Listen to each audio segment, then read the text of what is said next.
अथांग, अद्भुत, अफाट, विश्वातील अगणित चमत्कार म्हणजेच विश्वसंचार या खास कार्यक्रमात मी गौरी सारंग करते तुम्हा सगळ्यांचं स्वागत।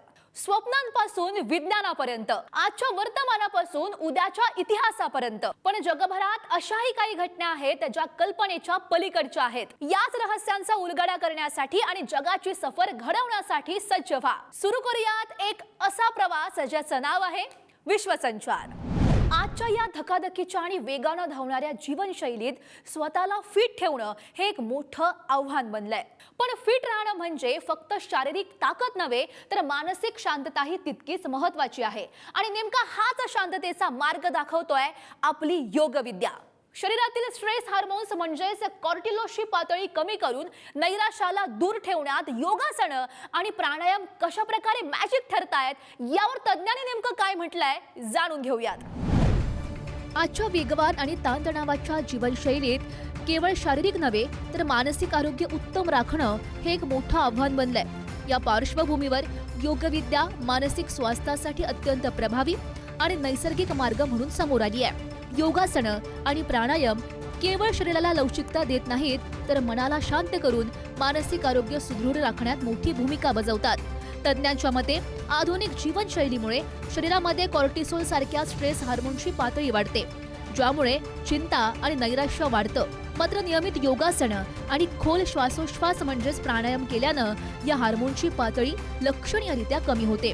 नियमित योगाभ्यासामुळे मेंदूला शांतता मिळते, दैनंदिन जीवनातील नैराश्याची भावना दूर होते, तसंच व्यक्तीची एकाग्रता, निर्णय घेण्याची क्षमता आणि स्मरणशक्तीही कमालीची तीक्ष्ण होते। त्यामुळे सुदृढ मनासाठी दिनचर्येत योगाचा समावेश करणं ही काळाची गरज बनली आहे। फिटनेसच्या दुनियेत ट्रेडमिल हे नाव ज्याला माहित नाही असा एकही व्यक्ती शोधून सापडणार नाही। वजन कमी करायचा असो वा स्टॅमिना वाढवायचा, आपण या मशीनचा वापर करतो। पण इतिहास आला तर याबाबत एक धक्कादायक वास्तव समोर आलाय। 1918 मध्ये ब्रिटनचे अभियंता विलियम क्युबिट यांनी जेव्हा हे मशीन बनवलं तेव्हा त्यांचा हेतू फिटनेस नव्हता तर तुरुंगातील कैद्यांना कडक शिक्षा देणं हा होता। होय, हे अगदी खरं आहे। या मशीनला तेव्हा ट्रेड व्हील म्हटलं जायचं, जिथे कैद्यांना न थांबता तासनतास चालावं लागायचं। या अमानुष शिक्षेचा रंजक पण तितकाच अंगावर काटा आणणारा इतिहास नेमका काय आहे पाहूयात। आजच्या काळात फिट राहण्यासाठी आपण ज्या ट्रेडमिलचा वापर अगदी आवडीनं करतो त्याचा इतिहास वाचून तुमचे डोळे नक्कीच विस्फारतील। कारण आज आरोग्यासाठी वरदान ठरलेली ही मशीन कधी काळी कैद्यांना भयंकर सजा देण्यासाठी वापरली जात होती।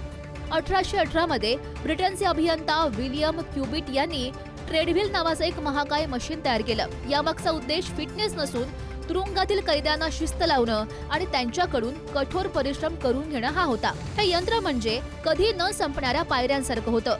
यावर कैद्यांना रोज सलग 6 ते 8 तास सतत चालावं लागायचं। क्षणभर थांबलं तरी खाली पडून गंभीर दुखापत होण्याची भीती असायची। या चक्रातून निर्माण होणाऱ्या ऊर्जेचा वापर धान्य दळण्यासाठी किंवा पाणी उपसण्यासाठी केला जाई, तर अनेक तुरुंगात केवळ छळ करण्यासाठी हे चक्र फिरवलं जायचं।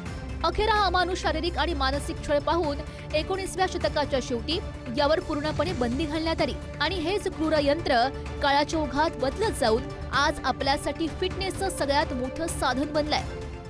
विचार करा, जर डायनोसॉरला 2 नव्हे तर तब्बल 4 पंख असले असते तर, आणि तो हवेत उडणाऱ्या पक्ष्यांची शिकार करत असता तर, ऐकायला हा एखाद्या सायन्स फिक्शन चित्रपटाचा प्लॉट वाटेल, पण हे अगदी खरंय।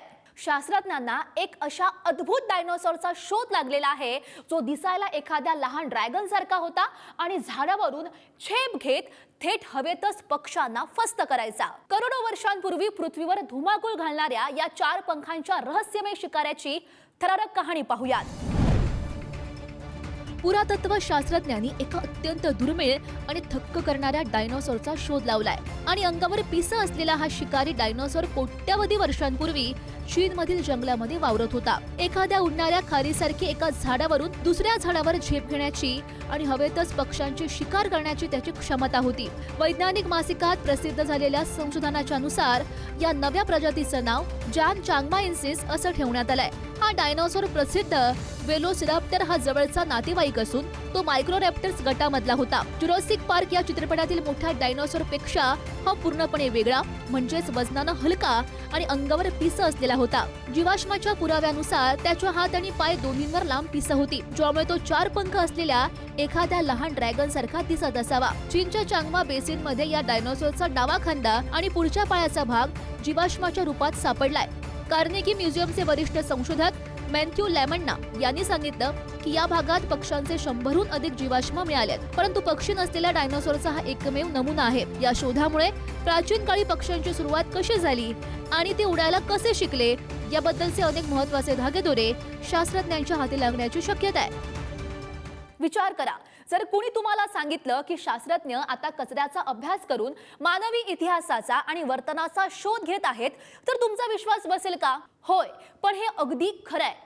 पण हा कचरा गल्लीबोळातील नसून थेट पृथ्वीबाहेर अंतराळामध्ये फिरणाऱ्या इंटरनॅशनल स्पेस स्टेशन मधील आणि जगातील सर्वोच्च शिखर माउंट एव्हरेस्टवरचा आहे. मानव अत्यंत प्रतिकूल आणि कठीण परिस्थितीमध्ये कसं जुळवून घेतो हे समजून घेण्यासाठी संशोधकांनी आता स्पेस आर्कोलॉजीचा आधार घेतलाय. काय आहे हा अनोखा आणि रंजक संशोधन प्रकल्प? पाहूयात. मानव अत्यंत कठीण आणि प्रतिकूल परिस्थितीमध्ये स्वतःला कसं जुळवून घेतो हे समजून घेण्यासाठी आता संशोधकांनी एक अनोखी पद्धत शोधली आहे. प्राचीन इतिहास शोधणारे पुरातत्व शास्त्रज्ञ आता आधुनिक जगातील चक्क कचऱ्याचा अभ्यास करतात. स्पेस आर्किओलॉजीचे अग्रदूत जस्टिन वॉल्श आणि डिजिटल पुरातत्व शास्त्रज्ञ शॉन ग्रॅहम यांनी यासाठी आर्किओलॉजी इम्पॉसिबल नावाचा एक नवा प्रकल्प सुरू केलाय. या अंतर्गत पृथ्वीच्या कक्षेमध्ये फिरणारे आंतरराष्ट्रीय अंतराळ स्थानक आणि जगातील सर्वोच्च शिखर माउंट एव्हरेस्टवर मानवानं मागे सोडलेल्या वस्तू आणि कचऱ्याचं संशोधन केलं जात आहे. नासानं जारी केलेल्या अंतराळ स्थानकाच्या हजारो डिजिटल फोटोंचा अभ्यास केला असता अंतराळवीर तिथे वस्तू कशा वापरतात आणि कचरा कुठे साठवतात याची रंजक माहिती समोर आली आहे. आता याच तंत्राचा वापर करून संशोधक एव्हरेस्ट बेस कॅम्पवर मानवी हालचालींमुळे होणाऱ्या बदलांवर लक्ष ठेवणार आहे. माणसाला अशा अशक्य आणि दुर्गम ठिकाणांवर विजय मिळवण्याचा ध्यास का असतो याचा उलगडा या संशोधनातून होणार आहे. जगाच्या एका कोपऱ्यात घडलेली एक ठिणगी संपूर्ण जगाला नेमकं कशा प्रकारे व्यापून टाकते तेच आपण आज अनुभवलंय. जग जवळ येत आहे आणि त्याच्या घडामोडी आपल्या आयुष्यावर थेट परिणाम करतायत. आजच्या विश्वसंचारमध्ये आपण याच बदलांचा वेध घेतला. आजच्या भागात वेळ झाली आहे इथेच थांबण्याची, पण जग काही थांबणार नाहीये. त्यामुळे नव्या बातम्यांसह पुन्हा भेटूयात पुढच्या भागात. तोपर्यंत पाहत रहा विश्वसंचार, फक्त पुढारी न्यूजवर. Thank you.